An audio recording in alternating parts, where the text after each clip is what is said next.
asset library គឺជាផ្នែកមួយនៃ content library asset library នៅក្នុងលោកមានគឺយើងដំណើរការជាលក្ខណៈ offline ក៏ប៉ុន្តែ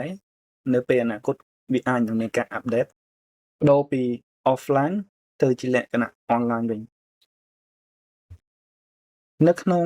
asset library លោកមានគឺបែងចែកចេញជា category យើងមាន nature people and animal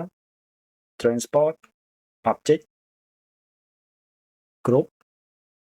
light effect និង utility នៅពេលដែលយើង click នៅលើ category ណាមួយហើយយើងដូរ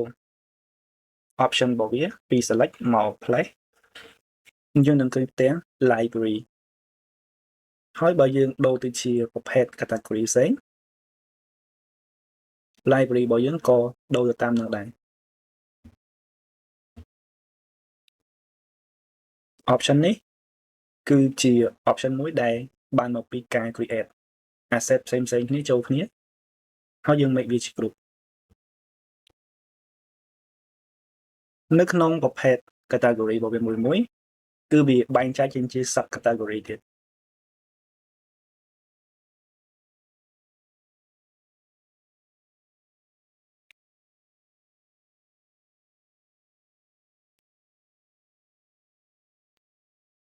sub category មួយ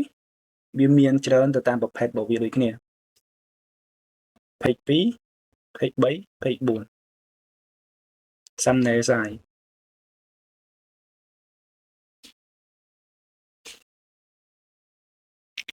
ហើយនៅក្នុងប្រភេទមួយហ្នឹងជាហៅថា collection ហើយយើងអាចមើលបានគឺវាមាន number របស់វាដែលបញ្ជាក់ថា asset ហ្នឹងគឺមាន3ប្រភេទ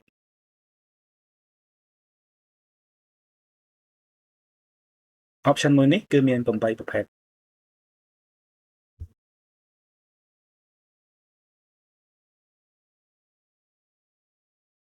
នៅពេលដែលយើង select នៅលើហ្នឹង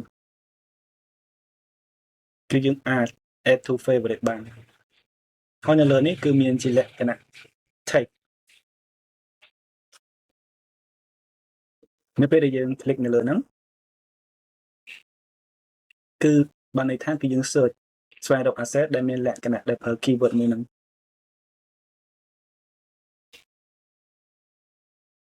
default របស់វាបែបនេះឬក៏យើងអាចវាយ search ពីលើនេះហើយយើងអាច add keyword របស់វាដោយពឹងផ្អែកទៅលើ asset ដែលយើងប្រើដូចដែលយើងឃើញមុនហ្នឹងជាមួយនឹង speed 3 America